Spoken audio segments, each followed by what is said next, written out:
நான் பாட்டும் கூட்டுலேருந்து ஜாக் பேசுகிறேன். வணக்கம். இன்னைக்கு ஞாயிற்றுக்கிழமை என்னன்னு பார்த்தா இன்னைக்கு ஃபாதர்ஸ் டே.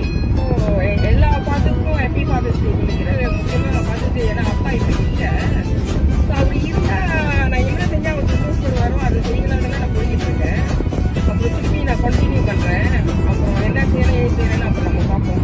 ஓகேவா? எல்லாம் என்ஜாய் பண்ணுங்கள். ஃபாதர்ஸ் டே நல்லபடி செலிப்ரேட் பண்ணுங்கள். எப்படி இந்த அக்கா தங்கச்சிலாம் பார்த்தா சந்தோஷமா இருக்காங்க? சொல்லுங்க, சந்தோஷமா இருக்கா?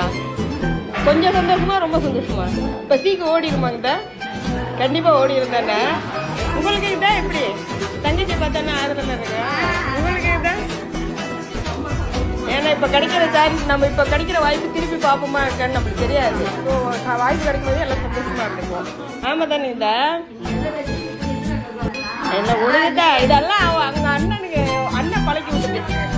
அவரோட ஆசை இன்னைக்கு ஃபாதர்ஸ் டேல, அதனால அவர் ஆசையை அண்ணனுக்கு பதிலாக நான் வந்து உங்களுக்கு செய்கிறேன்.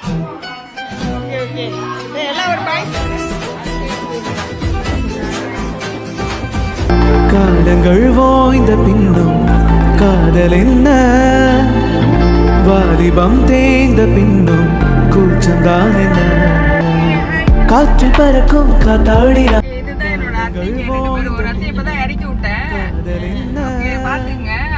வாலிபம் தேய்ந்த பின்னும் கூச்சம்தான் என்ன.